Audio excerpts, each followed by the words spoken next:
नमस्कार विद्यार्थियों, स्वागत है आप सभी का पीएसपी के इस डिजिटल प्लेटफॉर्म पर। विद्यार्थियों, हम राजस्थान के एकीकरण के संबंध में पढ़ रहे थे। इसके 3 चरण हो चुके थे। हम जानते हैं कि राजस्थान के एकीकरण के समय 19 रियासतें, 3 ठिकाने और 1 केंद्र शासित प्रदेशों को शामिल किया गया था।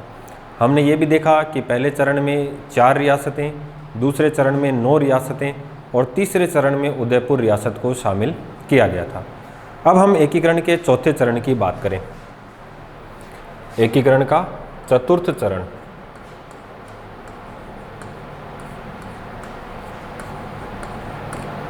तो एकीकरण के अपन चौथे चरण की यदि बात करते हैं तो एकीकरण के चौथे चरण का क्या नाम रखा गया? वृहत राजस्थान। मत्स्य, पूर्व, संयुक्त और वृहत राजस्थान। इसका ध्यान रखना, ये कब हुआ है? 30 मार्च 1949 को। 30 मार्च को राजस्थान के एकीकरण का चौथा चरण कंप्लीट हुआ है। इसमें रियासतों की अगर अपन बात करें कि कौन कौन सी रियासतें शामिल की गई, तो ध्यान रखना इस चरण में 4 रियासतें, जयपुर, जोधपुर,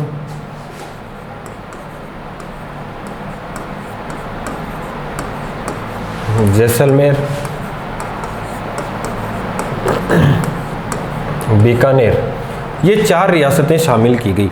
इसको हम शॉर्ट ट्रिक के रूप में अगर याद करना चाहें तो JJJB, जयपुर, जोधपुर, जैसलमेर और बीकानेर। एक ठिकाना भी शामिल किया गया था और ठिकाना का नाम था लावा। ध्यान रखना, लावा जो ठिकाना था वो वर्तमान में तो टोंक में है, लेकिन जयपुर रियासत का अंग हुआ करता था।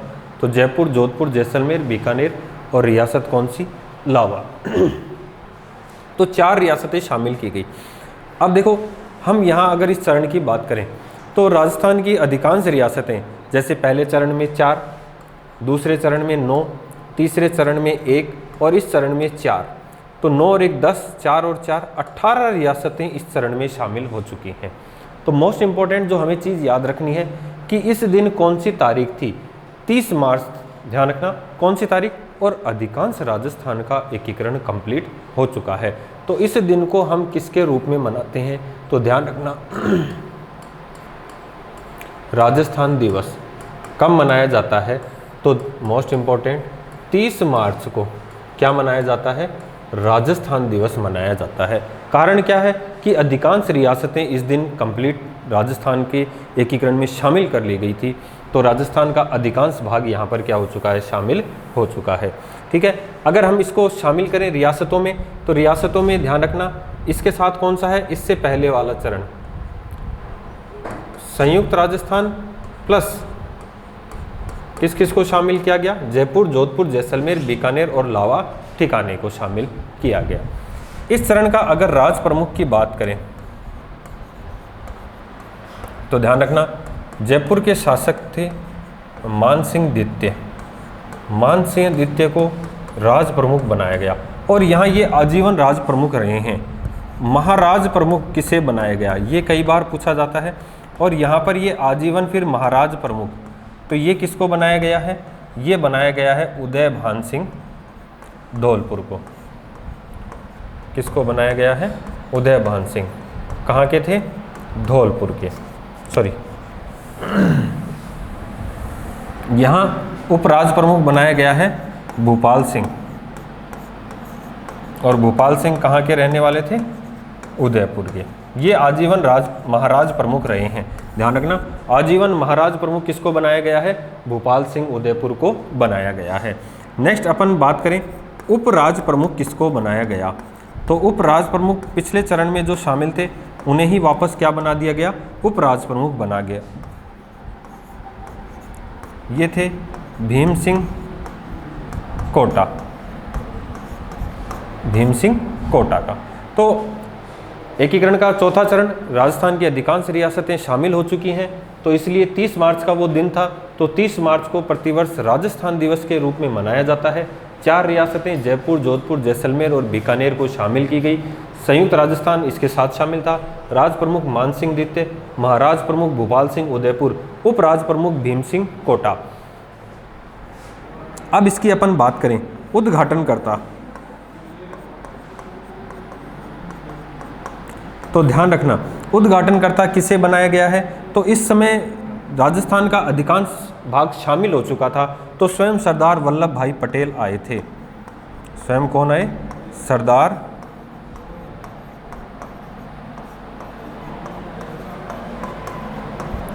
वल्लभ भाई पटेल, ये उद्घाटन करने के लिए आए। और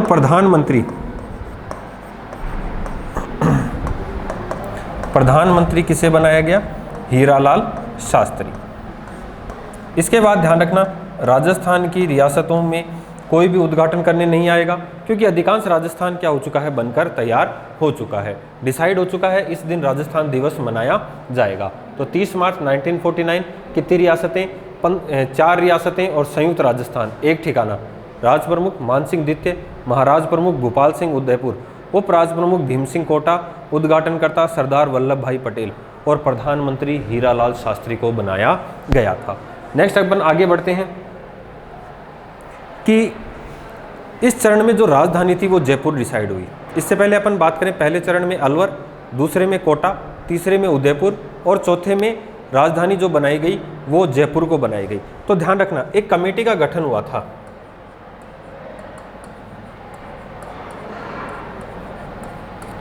सत्यनारायण राव कमेटी।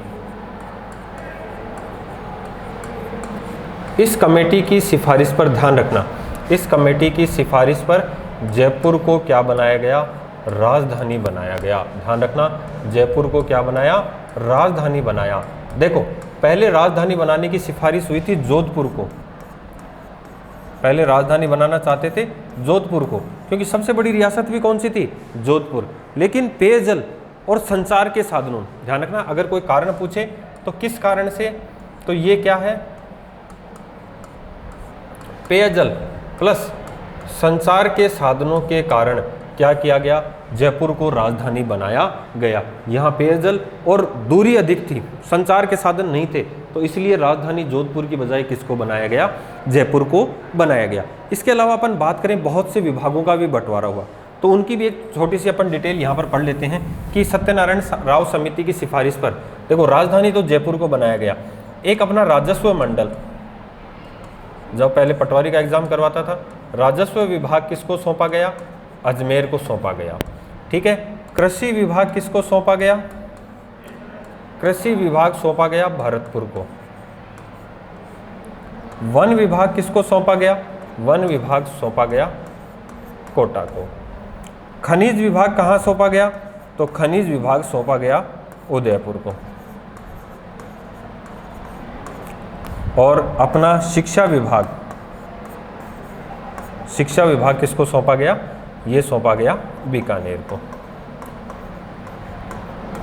तो ये सत्यनारायण राव समिति द्वारा विभिन्न विभागों का बंटवारा किया गया कि राजस्व मंडल कहाँ पर? अजमेर। कृषि विभाग कहाँ पर? भरतपुर में।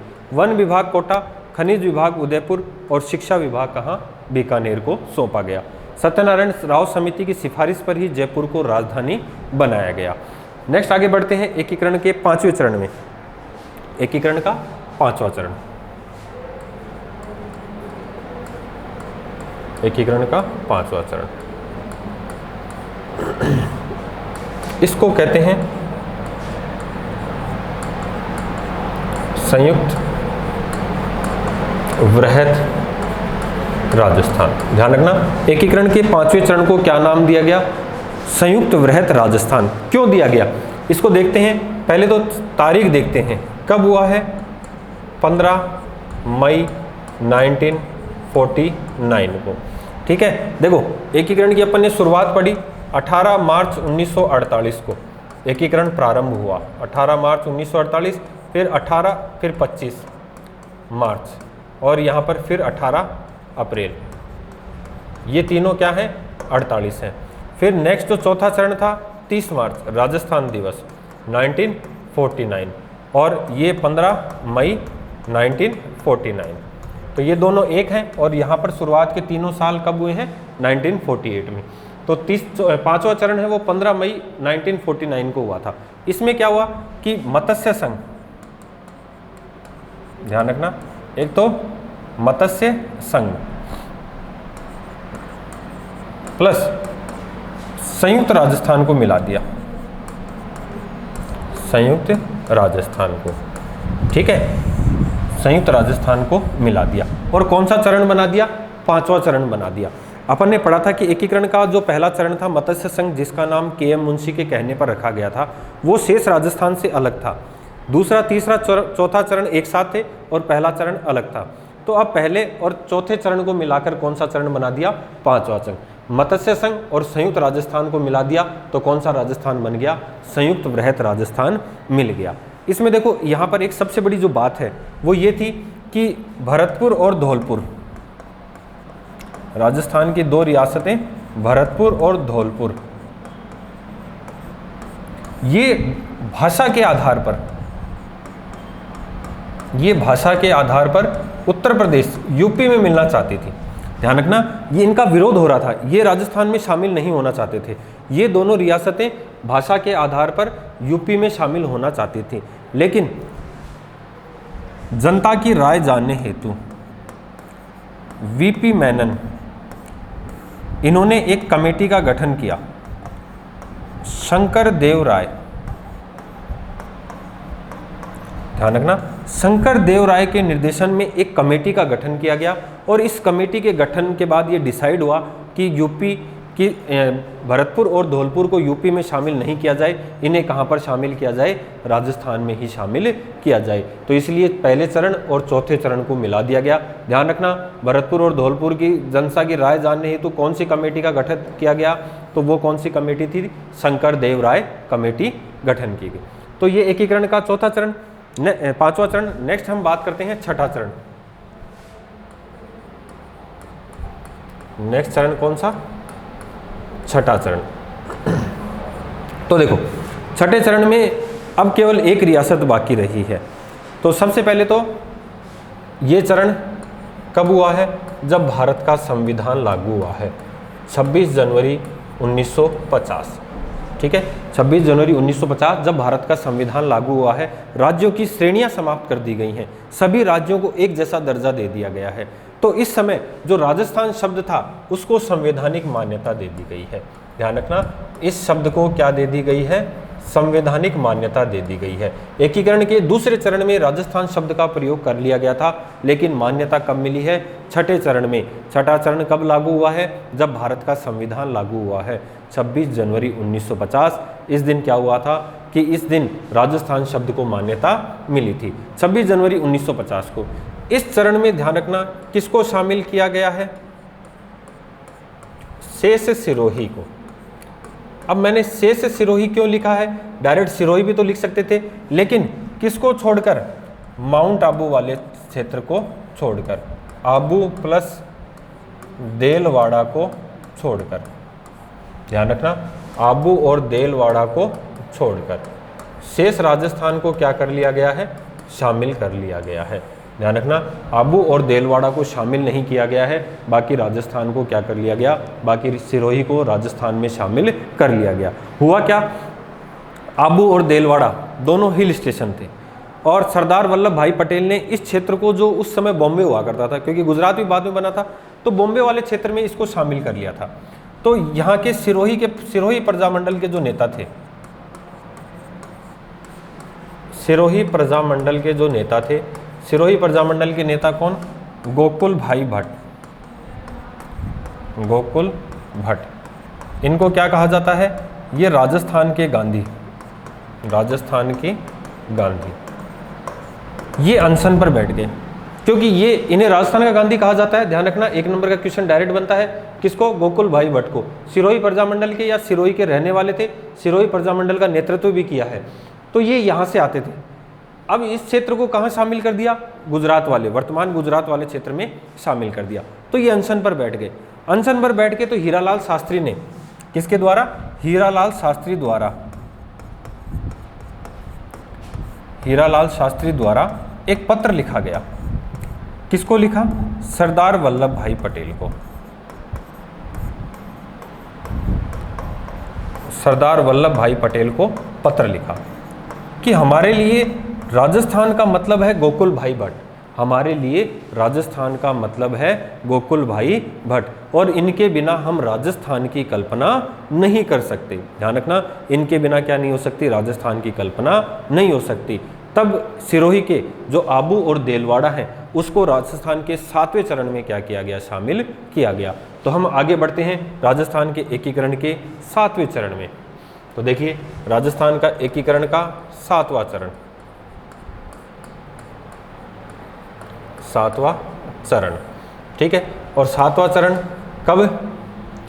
1 नवंबर 1956 को, 1 नवंबर 1956 को राजस्थान के एकीकरण का 7वां चरण हुआ। और राजस्थान नाम है इस समय, क्योंकि संविधान में मान्यता दे दी गई है राजस्थान शब्द को। तो 7वां चरण और अंतिम चरण 1 नवंबर 1956, इसमें देखो किस किस को शामिल किया गया? आबू और देलवाड़ा को। विरोध हो गया था इनका, प्लस एक केंद्र शासित प्रदेश बच गया, अजमेर मेरवाड़ा। और क्या बचा? एक और शामिल किया प्रशासनिक दृष्टि से टप्पे खाते हुए। कौन आया? सुनील टप्पा। ये एकीकरण का कौन सा चरण हो गया? 7वां चरण। और संपूर्ण राजस्थान बनकर हमारे सामने तैयार हो गया। कौन कौन? 7वां चरण 1 नवंबर 1956, राजस्थान शब्द आबू देलवाड़ा, अजमेर मेरवाड़ा और सुनील टप्पा को क्या किया गया? शामिल किया गया। ये सुनील टप्पा अपन ने एमपी से लिया। कहाँ से लिया?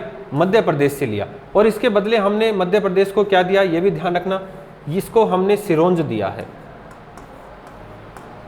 ध्यान रखना, क्या दिया है? सिरोंज दिया है। झालावाड़ जिले की भानपुर तहसील, झालावाड़ जिले की कौन सी तहसील? भानपुर तहसील। तो सुनील टप्पा एमपी से शामिल किया प्रशासनिक दृष्टि से, और एमपी को क्या दिया है? सिरोंज दिया है। ठीक है। अब अजमेर मेरवाड़ा भी इतनी आसानी से शामिल नहीं हुआ, ध्यान रखना। अजमेर मेरवाड़ा क्या था? केंद्र शासित प्रदेश।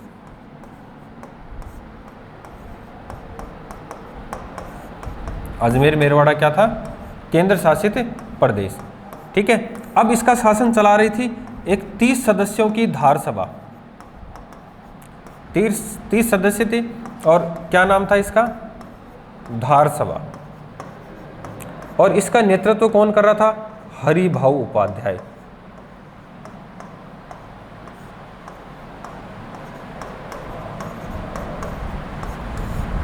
एकीकरण का जो अजमेर मेरवाड़ा क्षेत्र है ये केंद्र शासित प्रदेश था। यहाँ 30 सदस्यों की एक धार सभा के द्वारा शासन संचालित होता था, और जिसका नेतृत्व किसके द्वारा? हरिभाऊ उपाध्याय। इनको राजस्थान का क्या कहा जाता है? दा साहब कहा जाता है। हालांकि इन्होंने प्रारंभ में विरोध किया, लेकिन बाद में क्या कर लिया गया? अजमेर मेरवाड़ा को राजस्थान में शामिल कर लिया गया। तो 1 नवंबर 1956। एक क्वेश्चन और बनता है कि इस समय राजस्थान के मुख्यमंत्री कौन थे? एकीकरण के अंतिम चरण में राजस्थान के मुख्यमंत्री कौन थे? तो ये भी ध्यान रखना, मोहनलाल सुखाड़िया। कौन थे? मोहनलाल सुखाड़िया। एकीकरण के 7वें चरण में कौन थे? मोहनलाल सुखाड़िया। कितने वर्षों का इनका मुख्यमंत्री का काल रहा है? तो ध्यान रखना 17 वर्ष तक किस पद पर रहे हैं? मुख्यमंत्री के पद पर रहे हैं। इनका कार्यकाल सबसे लंबा कार्यकाल है, सबसे लंबा कार्यकाल है। और इनको क्या कहा गया है? इनको आधुनिक राजस्थान का निर्माता भी कहा जाता है।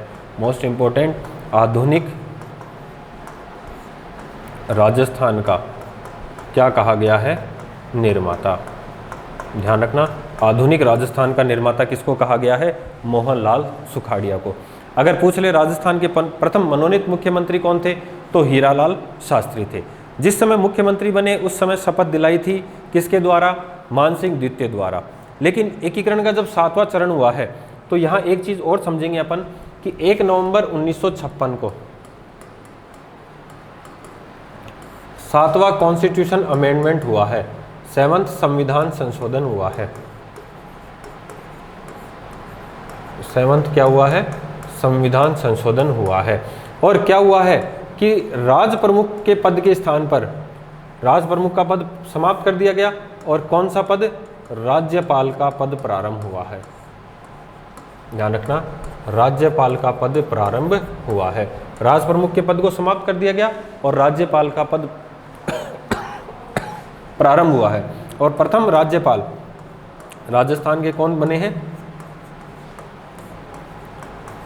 गुरुमुख निहाल सिंह। ध्यान रखना, राजस्थान के प्रथम राज्यपाल कौन बने हैं, गुरुमुख निहाल सिंह। तो इस प्रकार अपने राजस्थान का एकीकरण और उसके 7 चरण कंप्लीट होते हैं। नेक्स्ट वीडियो में हम एक छोटा सा शॉर्ट ट्रिक के माध्यम से इसको समझेंगे। धन्यवाद।